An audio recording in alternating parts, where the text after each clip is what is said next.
Good morning. Last week we heard from the Prime Minister. Today it's the turn of the Labour leader, the man who wants his job. It's nearly 3 years since he took to the stage. Where Keir Starmer's concerned, his enemies claim that excitement is in short supply. Yet for Labour, power is starting to feel tantalisingly close.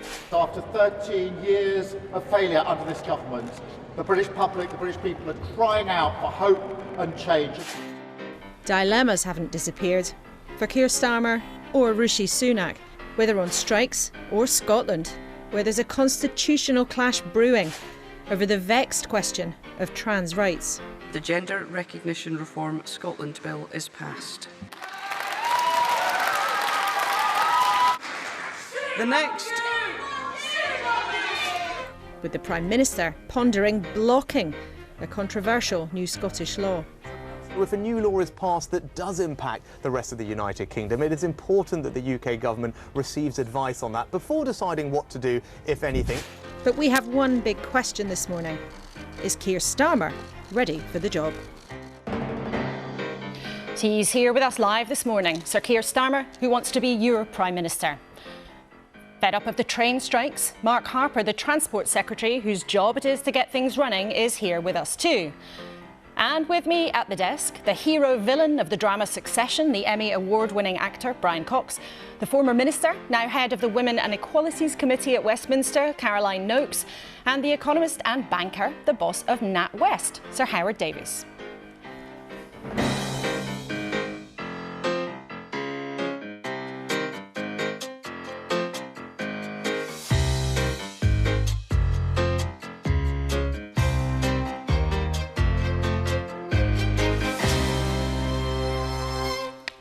Good morning. It's great to have you with us as ever. And for the first Sunday in a while, Prince Harry is not splashed all over every single front page of the Sunday papers. Let's take a look at what is going on. The Telegraph, interestingly, splashes with a story from Keir Starmer, who we'll hear from shortly, about his bold message, he says, to shake up the NHS. The front of the Observer reports a cabinet split over how to pay NHS staff better to try to sort the strikes out. The Mirror and The Sun refer to that terrible story of a shooting in London yesterday. And the Conservative former leader, Boris Johnson, mentioned on the front of the Sunday Times with a mysterious £800,000 lending facility that apparently was at Boris Johnson's beck and call when he was in Number 10. Maybe we'll have a chat about that in a moment. But first of all, Sir Howard, I'd like to start, unusually, with a bit of good news. Now, it might have been measly, but there was actually some growth in the economy in November. Should we be relieved? No. No. I think it's first of all to note that mostly these figures get revised. I mean, they could get revised up, but they could get revised down. These the first releases are quite unreliable, actually. And I think what most figures tell us that the economy is pretty flat. I don't feel that there is a deep recession on the way. That's not what we see in our numbers for spending or company borrowing, etc. But on the other hand, business confidence is weak, business investment is weak, consumers are carrying on spending. So I think the simplest thing to think about the economy is it's flatlining at present. Interesting, because a lot of the political conversation has been around, really terrible, grim times. And you're actually saying, flat, weak, maybe a bit kind of mediocre, but not anything dreadful. No, I think one thing people are forgetting is that households saved a lot of money in the COVID period. Most people were still in work, but they weren't allowed to spend. And so what we see in their bank accounts is that there's still quite a lot of savings. People have got a cushion, and so they can carry on with their savings for the moment. That causes me to think that there could be trouble ahead when these savings run out. But for the moment, I think people are able to sustain their spending, and you can see that in the numbers. Well, the economy, of course, is one of the challenges for all the political parties. Brian Cox, we're about to hear from Keir Starmer, and previously you said that he had a long way to go. You used to be a staunch Labour supporter, now you support the SNP, but since you have been watching Keir Starmer, has he made up any ground in your view? I think quite considerably, particularly about the national health. I think he's absolutely right, and I think it's been top-heavy for far too long. It's gone on for years. I mean, this is not a new thing. And the national health gets battered on a regular basis because of that. Exactly what Keir's been talking about, and I completely agree with him. Has he done enough, though, to get you back over to the Labour Party? Not quite, but my relationship to Scottish independence is quite different. And I don't believe that there's a... I really don't believe that this is a breakup of the United Kingdom. I think it could be a different kind of united. I would like to see a united federation where each country comes into its own and its sense of autonomy and can contribute as a result to a united federation where everybody comes together. At the moment, it's top-heavy because it's very south-orientated, and I feel that needs to change, that needs to shift. OK, well, we'll hear what you make of him in a few minutes. But Caroline, your party's been miles behind Labour for a long time, and when I talk to some of your colleagues privately, some of them say, you know what, maybe it is actually just better if we go up to opposition for a while. After all the turmoil, we need to dust ourselves down, figure out what we're for. Do you think that might be the best thing for the Tory party? No, I don't. And I think it's an interesting perspective to think we'd be better in opposition. I think Keir, you could ask him the question whether he's enjoyed opposition very much. It's, I would imagine, hugely frustrating. I've never been in opposition. I came in 2010 as part of the coalition and have seen Conservative governments ever since. So, look, I think what we have to reflect on, it's a long time to the next general election. We've still got another 18 months. And I think people are writing the Conservatives off far too soon. If a week is a long time in politics, what on earth is 18 months? Probably a lifetime. Thank you, all three of you, for now. We'll be back with you later on. Well, 3 years ago did feel like a lifetime. The UK was still in the EU. No one had really heard of coronavirus. And after the 2019 disaster for Labour, Sir Keir Starmer had just announced that he wanted to be the man to save the party and get the keys to number 10. He beat off his rivals and took what is sometimes described as the worst job in British politics, becoming the leader of Her Majesty of Her Majesty's opposition. He's here now in the studio, and here are some of the images from your time as Labour leader. And Sir Keir, the accusation put to you has often been that, you know, you're a bit managerial, maybe you're a bit boring, you're not going to get people excited. But actually, maybe you've been a very canny political operator, actually, because you're 20 points ahead in the polls pretty consistently. Isn't the truth that actually, far from being a bit boring, you've quietly been pretty ruthless? Well, Laura, I took a very sort of straightforward approach to the task I had. The Labour Party lost in 2019. That was the worst election result since 1935.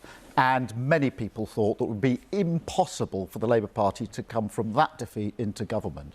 So I said we need to change our party. If you've lost that badly, you don't look at the electorate and say, what on earth were you doing? You look in the mirror and say, we need to change. And we set about changing the Labour Party. We had to expose the government as not fit really to govern, and then to say, if not them, then why us? That's been 3 years of hard work. We've taken really tough decisions, and we've put ourselves in a good position as we go into 2023. But do you think you have been ruthless, and maybe you're proud of that? I mean, some of your colleagues think actually you've pulled off a bit of a trick, because privately you have been ruthless. You've chucked people out of the front bench if they haven't towed the line. You haven't let Jeremy Corbyn back into the party. And crucially, you've ditched promises you made during the leadership campaign when they didn't suit you anymore. Well, let me just go through the change that we made, because obviously we had to tackle anti-Semitism. That was the first thing I said when I became leader of the party, and I was absolutely determined to see that through. But we've also been absolutely clear on our position on NATO.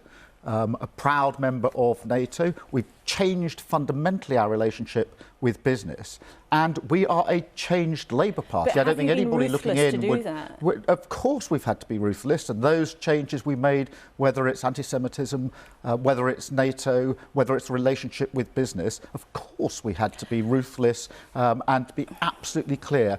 But the purpose of it was to restore the Labour Party as a party fit to serve our country. And that's why I said at my conference speech last year, country first, party second. And that's the approach I've taken for the last 3 years, and the approach I'll take from now into the election. But part of that has been junking promises that you made to your party. Now, when you ran as leader, you said you would end outsourcing in the NHS. That's out.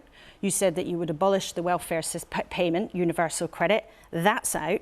And one of our viewers, Edmund, wants to know, he says, if Keir Starmer has broken all of his pledges to the Labour Party, how can the country expect to trust a word he says? Well, how can people trust you when you have, you know, explicitly junked promises you made. Well, when I was running for leader, I made pledges which reflected my values. Since then, we're now, 3 years on? A lot has changed. As you said at the head of the programme, we've been through COVID. We are still going through an awful conflict in Ukraine, and the Tory government has done huge damage to our economy. What's that got to do with you ditching a promise to end outsourcing in the NHS? Well, so far as the NHS is concerned, what we've said in the last week or two is we would make more use of the private sector to clear waiting lists. Some use is being used, is made already. We would make more use of that because we have to clear the waiting lists. And we're in the worst crisis we've ever seen for the NHS. But do you want people to trust you, though? Because this is about you making commitments and then changing your mind. Is it important for people to be able to trust what you say? I think, Laura, people will look at a leader of the opposition and say, is that someone who's prepared to take the tough decisions according to the facts as they now are? This wasn't my question. My question is, do you think it's important for people to be able to trust you? Of course it is. Of course. So let's take another one of those promises then. You promised that you would scrap tuition fees. Now, does that promise stand? Well, look, I think the tuition fee system needs to be changed. I don't think it's working. I don't think anybody would say it's working. But looking at the damage that's been done to the economy, Rachel Reeves and I have had to be very clear that we will only make commitments that we can afford at the next general election. So we need to look at that promise again. But I think, Laura, in terms of trust, I'm not sure you're right to assume that the public will say that they prefer someone who sort of dogmatically insists that whatever was the position before can never change, even when the circumstances have changed. The damage done to our economy is huge. We're going to inherit a weakened, damaged economy. Now, we have to be prepared for that. And that's why I've called for a decade of national renewal. We will not be able to do everything we need to do in the first 5 years of a Labour government. But on this specific promise, it sounds very much like you are going to also to ditch your promise to scrap tuition fees. And there may be very good reason for that. I'm not saying it's the right thing or the wrong thing to do, but I think not very subtly, you're basically saying that that promise is also for the chop. What I'm saying, and I think most people watching this, looking at the chaos of the country, the damage that we've done, is that we'll go into that election ensuring that every single commitment that we make is fully costed. I think what and every people commitment will hear, can be kept. Keir Starmer, actually, is you not saying you're still going to scrap tuition fees. On tuition fees, I want to see change. I don't think it works. But I've said at my conference speech last year, there are things, good Labour things, that we would want to do, but because of the damage the Tories have done, we won't be able to do. And there is so much that we need to fix. My focus has to be on stabilising the economy and growing it, on restoring our public services and reforming them so they're fit for purpose. And I think having that narrow focus as we go into the election will be absolutely fundamental, because people are crying out for hope, for change, for light at the end of the tunnel, and we need to provide that. And we will move on, but I just want to be crystal clear, whether for young people watching this morning or for parents watching this morning, as things stand, you are no longer promising that you would get rid of tuition fees. That's clear from what you've said. No, we're looking at the options, Laura. We haven't got a settled view on it. Okay. What I won't do is make commitments that we can't keep, given the damage that's been done to the economy. And on that specific point about the damage to the economy, one of our viewers, Andrew Douglas, got in touch. He wants to know, will Keir Starmer be as bold as his colleague Sadiq Khan, the Mayor of London, who said this week that Brexit is to blame for many of the country's economic problems? Will you? Well, I don't think the deal that the government has brought in is a very good deal, and I think it's doing damage to our economy. And so, of course, we will need to repair that.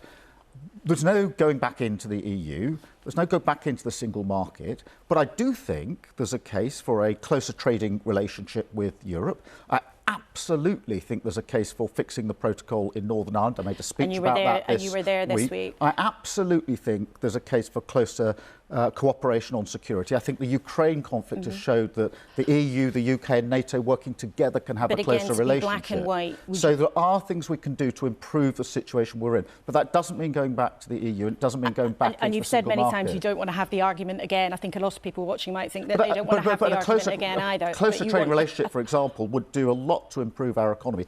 and, of course, would ease tensions in Northern Ireland, because one of the biggest problems with the protocol is if there's a difference in Northern Ireland from the rest of the United Kingdom. I know you don't want to have the argument again about whether or not we go back into the European Union, even though some people in your party would like you to say that you would go back into the European Union. But do you still think that Brexit was a mistake? Well, look, I voted for Remain. I campaigned for Remain, but we put it to the public in a referendum.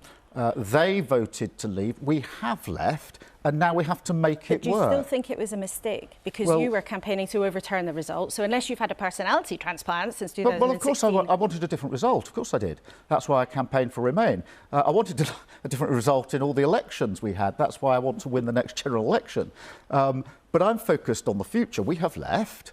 We now have to have a better trading relationship. I don't think the deal that was supposed to be oven-ready isn't at all a good deal for our country. We need to change that. You keep saying a closer trading relationship, because some people would say if you want a closer trading relationship, the only real way to have that is to go back into the single market. I don't agree with that at all. So what do you mean then, briefly, if you can? Laura, I'm talking to European leaders, of course I am, about how we could have a closer trading relationship. But they're not saying to me, Keir, you must be in the single market, otherwise there's no prospect of a closer trading relationship. And I think that's a mistake to say. You're either stuck with Johnson's awful deal, which isn't working, or you've got to go back into the EU. I don't accept that for a moment. And nobody who knows about this, talking about this across Europe, thinks that's a position at all. But do you think, in your view, will we always be poorer as a result of leaving the EU and being outside the single market? Is that your view? Well, look, Laura, I think we've got to go forward and make Brexit work. I think that is a closer trading relationship. But there are other parts of our economy that we need to fix. But that wasn't my question, though. In your view, as Keir Starmer, who was an ardent Remainer and made the case very hard, do you think we'll always be poorer? The economy will always be smaller for as long as we stay outside of the European Union? No, so long as we improve on the deal we've got, I don't accept that. And I don't think, what people desperately want going into the election is to feel there's light at the end of the tunnel, that things can get better. And I would also add this: the economy has not grown significantly for 13 years. That's been an absolute failure of this government. So even before Brexit, we had a failure under this Tory government with our economy. I'm determined that we will fix that, and that's why we set out our plans at conference for a green prosperity plan. That's why I've said so much about partnership working with business, and why I've said so much about making sure that the economy grows everywhere across the United Kingdom, and that's the utter focus of my attention. OK. What's also a focus of your attention, and a lot of politicians and a lot of our viewers at the moment also, is the health service. Yes. So we all know there are terrible problems with the NHS. And you and your team have been, throwing some punches on this recently, or even on the front page of The Telegraph, yes, a Conservative paper this morning, talking about the need for reform, but also using some pretty choice language. You talk about bureaucratic nonsense, you talk about mundane inconvenience, mind-boggling wastes of time and money. Now, that's not normally how we're accustomed to hearing Labour leaders talk about the health service, but when it comes to sorting things out, is anything off the table for you? Well, no, we want to look at all sorts of reform. But Laura, the reason I want to reform the health service is because I want to preserve it. I think if we don't reform the health service, we will be in managed decline. The health service is in the worst position it's been in its entire history under the Tories. So we have to, of course, fix the immediate problem. But in the long term, we have to recognise we need change. But that's Partly it's that bureaucracy. Anybody who's been on the 8 o'clock call trying to get a GP appointment knows exactly what I'm talking about. But partly it's also we're living longer. We need a preventative approach. We need intervention.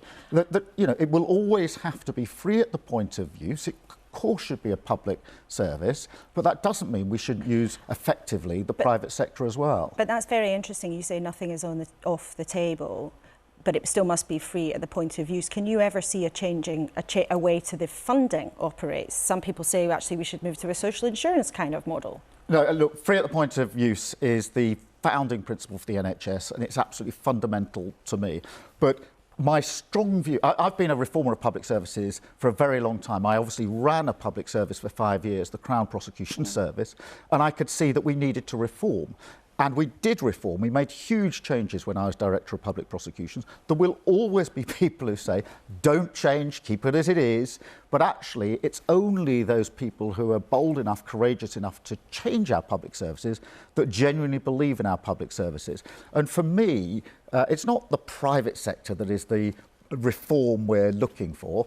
I want a preventative model. We are living longer. This is a fantastic thing, but it means the health service has to change. But can you so ever intervention see a situation earlier, where the NHS more use does of technology. Less? Can you ever see a situation where the NHS does less? Do we have to have that conversation? Because interestingly, one of your colleagues in Wales, the health minister there, she said maybe the NHS might have to do less in future.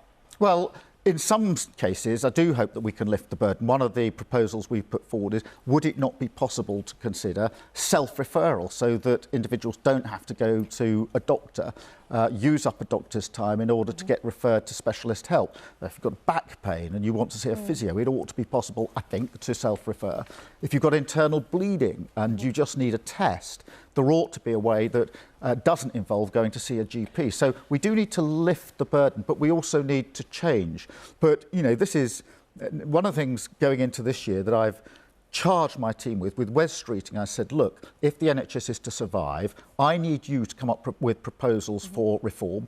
To Bridget Phillipson, the Education Shadow Secretary, I said, we need to reform when it comes to childcare and skills. We've talked to her here. And Jonathan Ashworth when it comes to over 50s coming back into work. So what I've asked all of my team to do is, you know, we've got to fix the immediate problems that we face because it feels like the country is completely broken under but we've also got to do the longer term work. But when you talk about the problems of the country, you know, you're never a few seconds away from blaming the Conservatives for the problems of the country. But when it comes to the NHS, actually, if you look at the NHS in Wales, which is run by the Labour administration there, its problems are just as bad in most areas, in some areas worse. So if it's the Conservatives' fault in England, surely it's Labour's fault in Wales. Well, look, there are challenges, I accept that, whether it's in England or whether it's in Wales. And I'd say two things in response to that, Laura.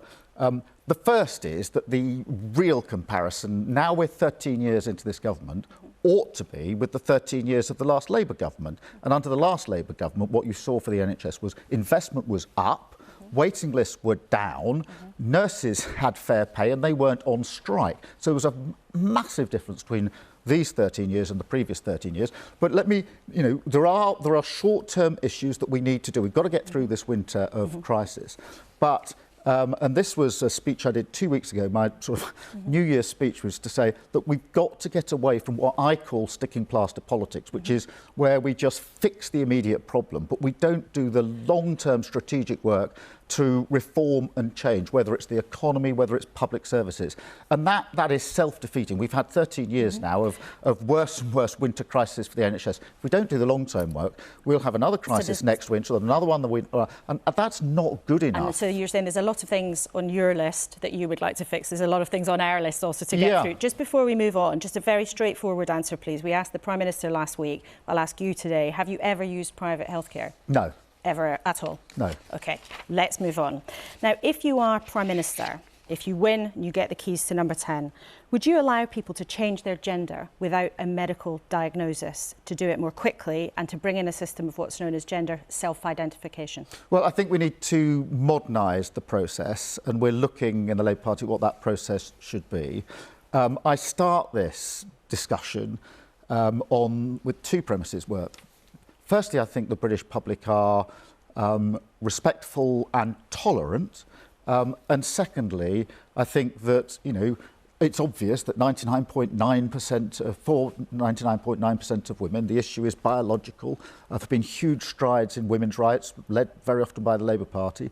And I'm very keen that we preserve that as we go forward. And that includes things like safe spaces. But there are a small number of people who don't identify with the gender that they're born into. There is a process that they can go through at the moment.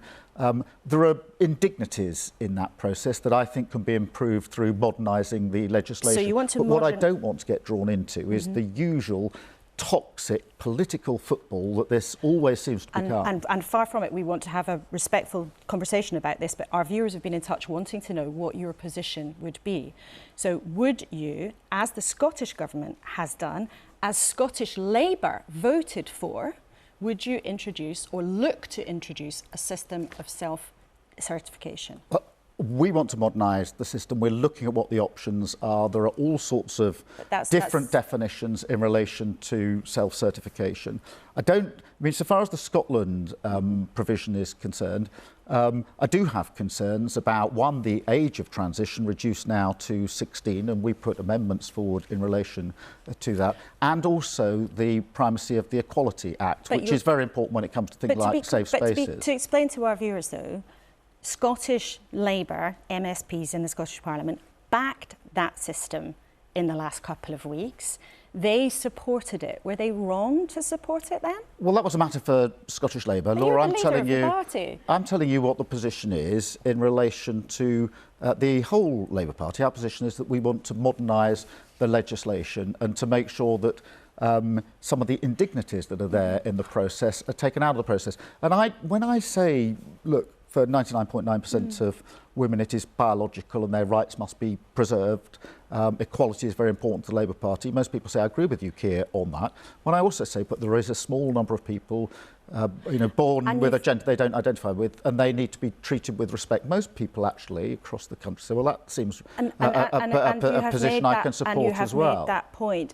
But politicians don't just have to make points, they have to make choices. And in Scotland, your party and backed the SNP's attempt to change the law to make it easier for people to change gender without having a medical diagnosis and to do it at 16. Now, you've said you have concerns about that, but do you then, and are you saying this morning, you don't support the law that has been introduced in Scotland? Well, we put down amendments which unfortunately didn't carry in relation to that. But your MSPs voted for it, Keir Starmer. I'm asking you really straightforwardly. Yes. The law's been changed in Scotland. There's a separate conversation about whether or not the UK government my answer, Laura, is I block have concerns about the provision in Scotland, in particular the age reduction to 16, in particular the rejection of our amendment in relation to the Equalities Act. So across the whole of the area, I think we should modernise the law, and I think we need a respectful debate that recognises the different arguments that are being made. At the moment, this is just treated as a political football from start to finish, and I don't think that actually advances the cause of anyone, frankly. But that's why also I think people want to know really clearly what your position is, rather than having modernise the legislation to take out the indignities. But do you therefore not back this happening at 16? It sounds to me that's what you are saying. You would not agree that you are old enough at the age of 16. No, I don't think you are. You don't think you are at 16. Okay, that's clear. Would you, if you were Prime Minister, therefore, as the government is considering doing, would you block the legislation that Scotland has passed? Well, the government's floated some ideas about what it might do. We haven't seen that yet. I think they're taking more legal advice. So I'll wait and see what the government actually says in relation to that. But would you consider blocking it? Well, I will wait and see what the government says about this. They floated a number of ideas in the media last week and Saturday. Let's actually see what they put on the table this week. But Keir Starmer used to be one of the most senior lawyers in the country. I mean, you know the law very, very well. I'm not sure really you are waiting to see what the government is saying. I'm asking you if you would think about blocking it if you were Prime Minister. Look, Laura, I'm going to wait and see what the government says. They've floated a number of ideas. I'll wait and see where they end up, if they do, in the coming days. I just want to ask you a couple of specific more things on this topic. Some women feel very strongly and worry that the law that's been passed in Scotland puts them at risk. Does it? Well, one of the reasons I've been very clear about the importance of the Equality Act is because, for example, safe spaces are very, very important for women, and I completely understand that. When I was Director of Public Prosecutions, I did a lot of work with women who had been victims of sexual violence and domestic violence. But is it your belief that this new law puts them at risk? I'm very keen to preserve their safe spaces. The new law, the two concerns I had, as I've said, are one, the age, and secondly, the fact that our amendment under the Equalities Act was not accepted. And so safe spaces for women are important. It's something I fundamentally believe in, and that's why I've got concerns about the fact that our amendment was not accepted. OK, well, it is a complicated conversation. Yeah. But it's interesting, we had a lot of emails from viewers wanting to know what your position was this morning. On to a different subject. If, like John Major was when Charles and Diana were having terrible angst in their marriage, John Major was asked to intervene. If you were asked to intervene in the royal unhappiness at the moment, would you, as Prime Minister? No. You wouldn't I don't intervene? think that politicians wading in to the current disputes is helpful at all. I think it's very sad that the royal family is going through this anguish, not least because of the passing of the late Queen in the autumn of last year. But I don't think politicians wading in helps them or anybody else. But even if you were asked to help privately, as Sir John Major was back in the day, you'd say no, nothing to do with me? Well, look, Laura, we're not in that position, but I know some politicians like wading in and have been wading in the last week or two. I'm not going to do that. If you just think back over the last 3 eventful years, you have sometimes been criticised, perhaps a bit as you did just then, for sitting back a bit, not always wading in, not always being on the front foot. And some people in your party have even said you've sometimes been a bit slow, a bit sort of leaden-footed and too cautious. But do you feel now your strategy is paying off? Yes. I mean, look, if there's one thing that's absolutely bolted on and guaranteed as Leader of the Opposition, it is that everybody has a view on what you should be doing and everybody thinks they could do a better job than you could.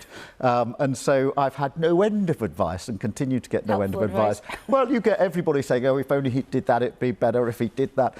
I've had to be single-minded in relation to this. I knew what I had to do, which was to change the Labour Party, to expose the government as not fit to govern and to put forward the case for hope and change under the Labour Party. And I've been, if you like, I've pushed the noise to one side and concentrated on the job that I needed to do. And it's not about me. The Labour Party has to be a party fit to serve our country.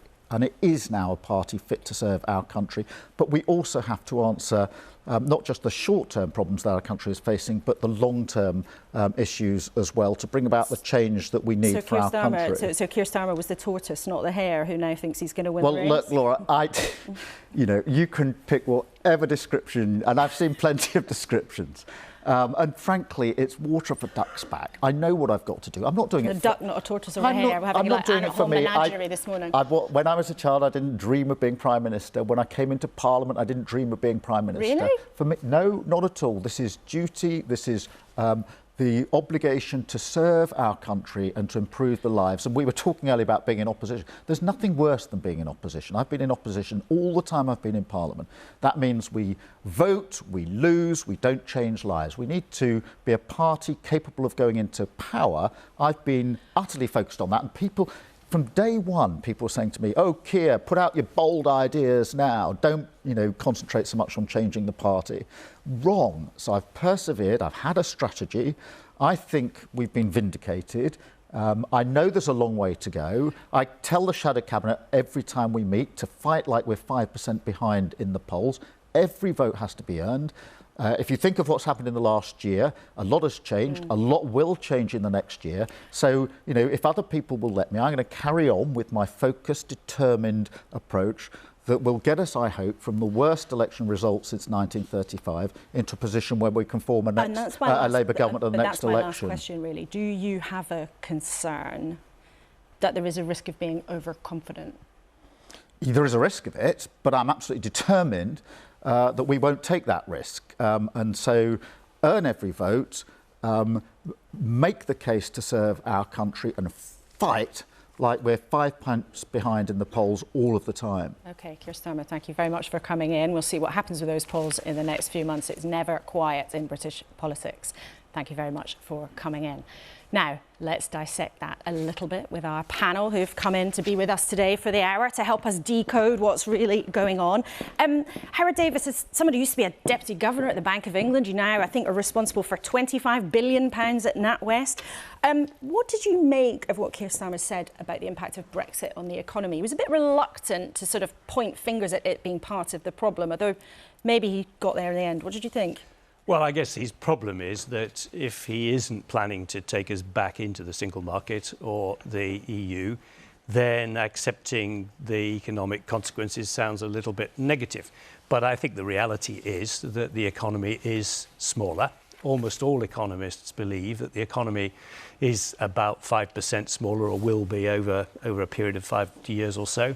And that is a significant handicap. And it is one of the reasons why we are now at the bottom of the growth table in the major industrialized countries. We're the only country which has not recovered GDP to back what it was before COVID. So I think we have to accept that is a significant handicap. It's one we brought on ourselves. Brian Cox, what was your overall impression? Mixed, really. I'm very proud of Scotland for doing the Gender Identification Act, because I think that is that's long needed. And it's a debate that has to happen. I do question the 16 thing, but that's my own personal feeling. But I do feel we need to address that, and I think that's absolutely right. As far as the economy is concerned, well, of course it's shrunk, because we are no longer that particular island that we have been. And so we've lost that power, and therefore we have to rethink who we are. And I think this is really the beginning of a whole process of rethinking who we are. And I think since the passing of our wonderful late Queen, I think we've had to consider it. We have to consider the monarchy, and we're seeing it in relationship to what's been going on in the book Spare, the Harry situation. So there's a lot of massive rethinking that needs to be done. And as part of that rethinking, a lot of people are thinking about identity. And on that question of the gender-based debate, it's been very, very controversial in Scotland. There's been a lot of abuse flying around, not least at J.K. Rowling, who has sort of become a leader for a particular group of people who've got real concerns. What do you make of the way that she has been treated? I don't like the way she's been treated, actually. I think she's entitled to her opinion. She's entitled to say what she feels. As a woman, she's very much entitled to say what she feels about her own body. And there's nobody better to say that as a woman. So I do feel that people have been a bit high and mighty about their attitude towards J.K. Rowling, quite frankly. It's been, Caroline, very fraught in Scotland, and it is likely that there's going to be a lot more tense discussions around this whole issue also in Westminster too. And we know, as we were discussing with Keir Starmer, that the government in Westminster is considering blocking the change of law that's been had in Scotland. Do you think they should block it? Because it would be the first time that a government at Westminster has ever stopped a law being changed in Scotland like that. Well, look, and I chair a select committee which recommended a raft of proposals which are broadly in line with what the Scottish Government has done. So from my perspective, I think it would be grossly hypocritical of me to say, yes, the government should block it.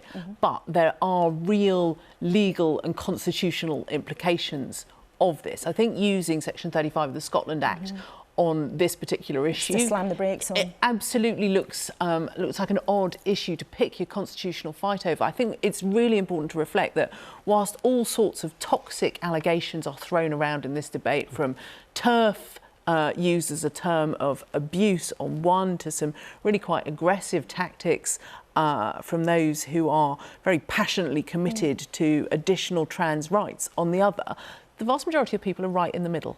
And they want to see trans people treated with respect. They also want to make sure, as I do, that women's rights are absolutely upheld and that there are safe spaces for single-sex protections like refugees. But then some people in your party, maybe some people in the government, actually seem quite happy to stir this up. I mean, are you uncomfortable about it? Oh, I'm very uncomfortable about gender wars. I'm very uncomfortable about having some sort of culture war about this. I think what is absolutely imperative is that we treat everybody with respect, and we try to have a debate around gender identification that recognises the reality. There are people who are born in the wrong body, who work incredibly hard their entire lifetime to get the recognition for the person that they are. And my committee has taken private evidence from individuals, from trans people, and listening to their struggles, listening to the discrimination and the abuse that they have faced. I absolutely believe we have to make the process simpler and kinder, but I really fear the use of this as some sort of woke culture war to sow division and to make life harder on both sides of the argument. And yes or no, do you think your party, some people in your party, are trying to use it as a sort of battering ram in the debate? I think that's very obvious. Absolutely, yes. OK. Howard Davis, I was interested there to hear Keir Starmer not quite say that he's going to junk the promise to abolish tuition fees, but I think his direction of travel is pretty clear. What are the economics of that? I mean, is it just too expensive to do right now, if you look at the state of public spending? Well, it depends if you're going to replace the income for the universities or not. What is quite interesting is that this has been unchanged now for 12 years. During that time, we've had inflation averaging about 2 or 3%, plus then a year of 10%. So actually, the amount universities are getting has fallen very sharply in real terms without the government doing anything, if you like. So there has been a change in policy by this government already.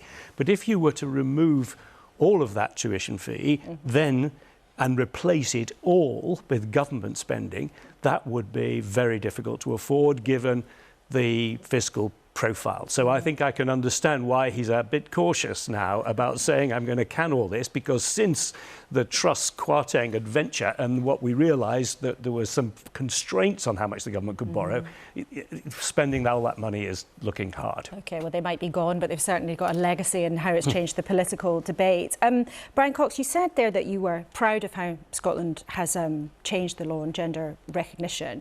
As somebody who's committed to the independence movement, it was very interesting what you were saying earlier about having a federalised UK.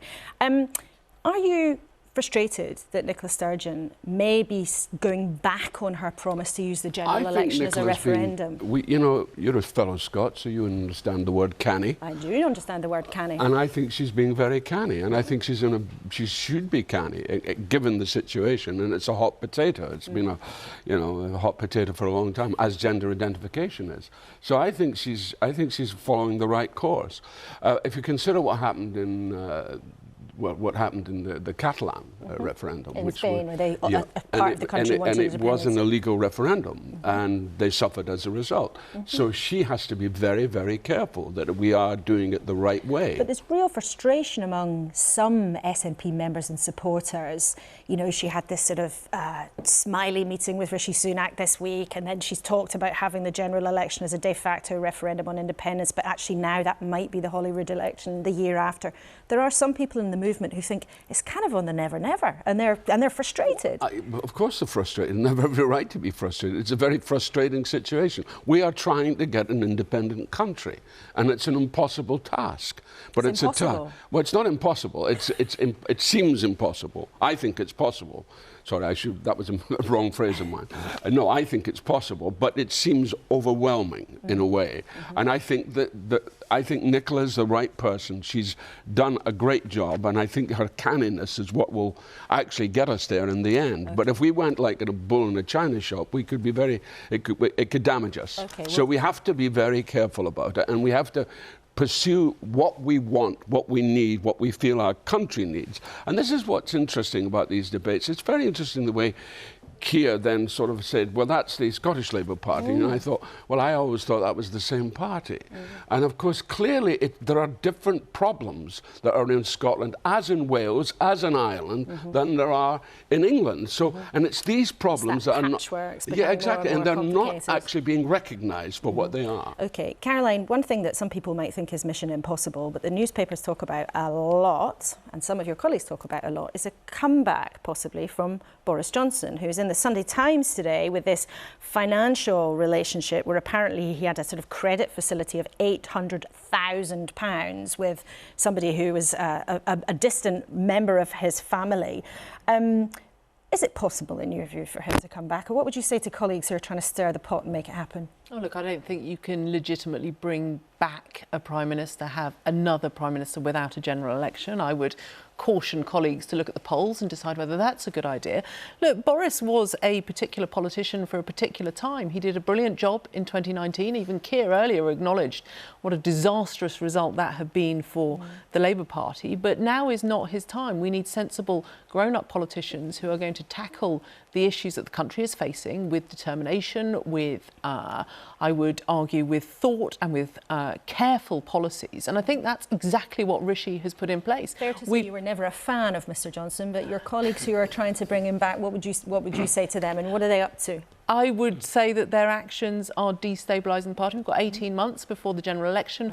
We need to be united to go into that. Briefly, Howard, what would the market say if Boris Johnson came back? Oh dear. I think that wouldn't be well received at this point, because people would not have a clue what his economic policy was. And unfortunately, running the country is not quite the same as running his own finances, where it seems that there are mysterious people prepared to fill any budget gaps. That's not the case. Could be quite handy, though, for the country if there were people, you know, just mysteriously around with deep pockets, always willing to help out. Anyway, there are still fans of Boris Johnson who we hear from sometimes in this programme, but I think the view from our panel this morning has been quite clear. So we've heard what they have to say about Keir Starmer.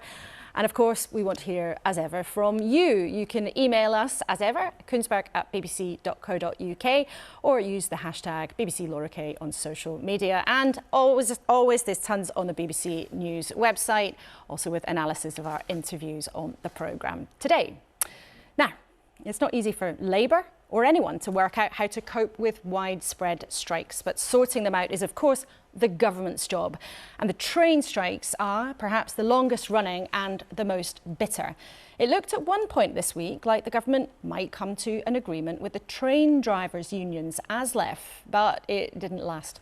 Here are the union bosses talking a bit earlier on. We're further away than when we started. Okay, that's clear. Mr. Ward. I wouldn't disagree with that. Okay, Mr. Lynch.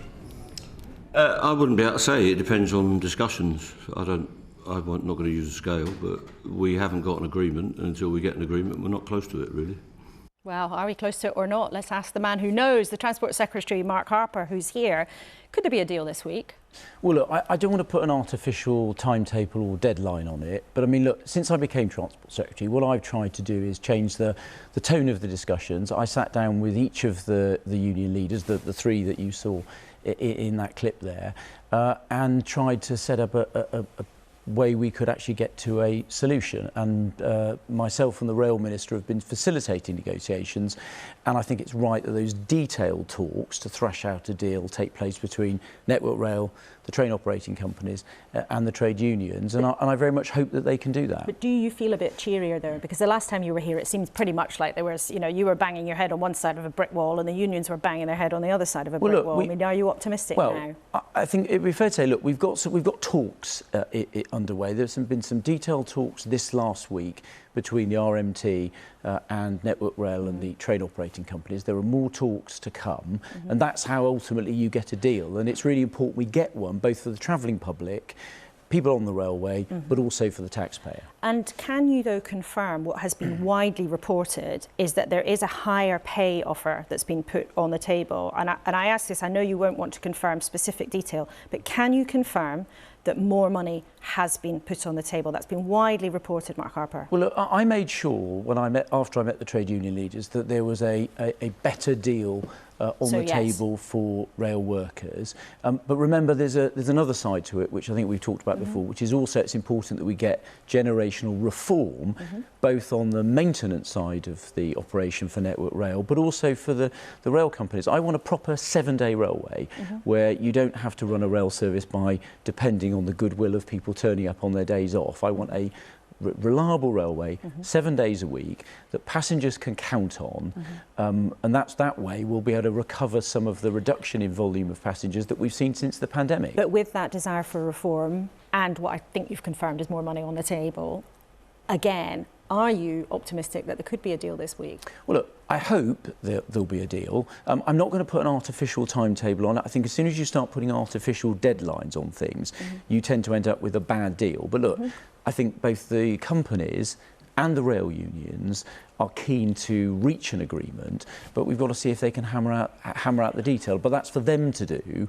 That I've facilitated, an offer. I've brought the two sides together with the Rail Minister. He's been having regular meetings to make sure that we've got a good process, and it's for the two sides now to hammer out a deal and try and get somewhere where they can agree. I think our viewers will hear, actually, you are sounding quite optimistic. I know you don't want to, make yourself a hostage to fortune, but it's definitely a change in tone. But one of the key areas in the dispute is this idea of driver-only operation on trains. Now, that's one of the changes that the companies and the government has wanted the unions to accept. But how can it ever be safe for only a train driver to be on duty? What about a young woman travelling alone late at night on a train, or a disabled passenger who needs help, and the only member of staff there is somebody who, quite rightly, of course, has to concentrate on driving the train? How can that ever be safe? Well look, first of all, driver-only operation is not a new thing. It's been on trains, frankly, since I was a teenager, which is tragically quite a long time ago. Unions have very specific concerns about expanding this and making it normal on long-distance routes, for example. 55% of passengers who use the railway already travel on services where there are driver-only operations. So this isn't a new thing, and we have quite strict regulations in the rail sector with the Office for Road and Rail about safety. So this is a perfectly sensible, safe reform. But look, I want to look at reform in a wider package. You've picked on one aspect of reform there, but what the government's been clear that we need reform overall. Now, the detail of that reform, exactly which bits of reform we're focusing on and what we get in return for the pay rise, that's for the unions and the employers to hammer out. That sounds like that might go. Reform is a non-negotiable part of this deal. We've got to have generational reform. That's the way you free up the money, generates the savings that then can pay for a pay rise for people who work on the railways that's fair to the taxpayer. Now, one area where there may be new strikes, the rail strikes have been running for a long time, but there could now be strikes in schools. You, as a backbencher, made your concerns about the impact of children missing school through lockdown clear on many, many occasions. How could you, as a government, allow school strikes to happen where we might see the same thing, kids being forced to stay at home and missing lessons? Well look, we don't know what's going to happen yet. We've seen some speculation in the newspapers. One bit more than speculation. I mean, it's a ballot, and we're going to get a result. But we don't know what the result is. And in fact, the only ballot we've had so far was a union where actually they didn't reach the threshold to have strikes. But look, if there were strikes in schools, and as a result children were to lose out on education, that would be incredibly regrettable. That's why the government has been keen to talk and listen to trade unions. My colleague, the Education Secretary, sat down this last week with the trade unions to set out the evidence that the government's going to put before the pay review bodies, to listen to the concerns of trade unions. We want to have a sensible dialogue. We've put extra money into schools. There was a pay deal for teachers that we accepted the independent pay review bodies, and that we think is the right process, rather than this industrial dispute. I want to make sure children don't have their education damaged. They did suffer through COVID for not being in school. We know what some of the consequences of that were. I think it'd be regrettable. Would it be fair on children and on parents if teachers went on strike? Well, I think it would be regrettable if there were a strike. I don't want to see children's education disrupted at all. What we want to see is them in school being taught by our fantastic teachers and led by those head teachers in schools. That's what I want to see continue. I think the right way to resolve these disputes is to have those discussions. It was right that we wrote to union leaders and various of secretaries of state sat around the table this week, and that's what I want to see happening going forward. Some of our viewers might think it was a bit late, actually, after strikes have already been up and running in many sectors, but I want to ask you about another important subject we've talked a lot about this morning, and to Keir Starmer, about the change to the law that the Scottish Government has made, which will make it possible for people officially to change their gender at the age of 16. Would you like to see the Westminster Government that you're part of block that legislation? Well, look, the Prime Minister set out the position very clearly this week when he was in Scotland. The decision will be for the government. That's technically a decision for the Scottish Secretary.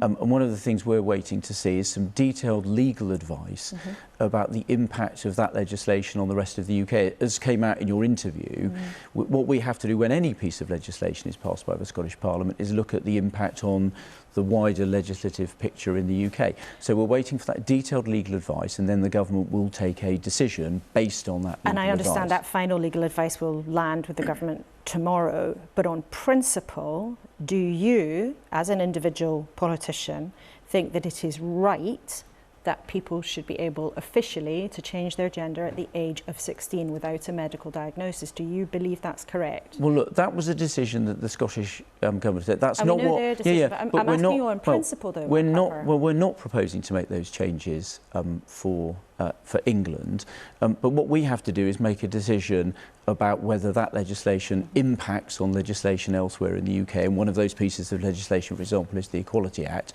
That's why we need a detailed analysis of that, and that's the information that the government needs before it can then take a decision, because we are conscious, you know, the decision has been taken by the Scottish Parliament. We've got to look at the impact on the rest of the UK, and that's what we're waiting to see before that decision is taken. We're doing it carefully because this is, these are subjects I think which are best approached with care. There are conflicting rights involved in this discussion, and that's why I think it's sensible for the government to take the decision in a careful, thoughtful way. Talking about treating it with care, though, I mean, your colleague Caroline Noakes, an experienced MP, former minister herself, she told us a few minutes ago that people in your party were using this issue to stir things up in an inappropriate way. What do you say to her? Well, look, I think the government has been very careful about how we talk about this. Look, there are conflicting rights here. There are trans people who have suffered discrimination and want their rights respected. But equally, I've listened very carefully to the concerns that many women have had about worries that they've got about risks to their safety. And I heard, Brian Cox, and you were just talking there about some of the things J.K. Rowling has said. She said some very reasonable things that people are entitled to say, and she's been treated very badly in response. And I think this discussion is best if we talk about it thoughtfully and carefully, which is why the government's not rushing to a conclusion, but it's waiting to see that detailed legal advice, and will then take a careful, thought-through decision, which we will then announce. OK, well, some people say a careful thought-through decision, if you try to block it, might end up with a huge constitutional bust-up with the SNP and the Scottish Government. But we've run out of time for now. Mark Harper, thank you so much for coming in this morning. We'll be watching carefully to see what happens on this issue and the train strikes. Thank you very much. Now, as it comes towards the end of the programme, time has zipped by. It's nearly 10 o'clock. Let's remind ourselves how we started this morning, asking if Keir Starmer is ready to be your next Prime Minister. This was his pitch. There's nothing worse than being in opposition. I've been in opposition all the time I've been in Parliament. That means we vote, we lose, we don't change lives. We need to be a party capable of going into power. Keir Starmer there a few minutes ago. Final word from our panel. Caroline, do you think we now know what the next general election campaign is going to look like? We're going to have the Conservatives sort of grappling with lots of complicated issues and finding it quite hard to keep on the agenda, and Labour increasing in confidence. No, I don't think we know what it's going to look like. I think Labour is still very quiet on the issues that they're actually going to campaign on. We haven't seen their policies yet. I think there is a great raft of don't knows out there in the country, people who simply haven't made their mind up yet. What is absolutely true to say is that oppositions do not win elections, governments lose them. And so my hope over the coming months is that the Conservatives pull together, that we hear more from sensible voices like Mark Harper. I think he's always very measured and clever in what he says. From who? Well, I think I want to hear less from those who are seeking to sow division and discord and want change and upheaval just for the sake of it. OK, Howard, do you think any politicians yet being really clear and honest about what needs to happen to the economy? Well, I think if I were the opposition, I'd be keeping my powder dry at the moment because there's a huge amount of uncertainty. We don't know how inflation will go. The World Bank has just said we're likely to move into a much slower global economy. There's a war on, which could have very unpredictable consequences.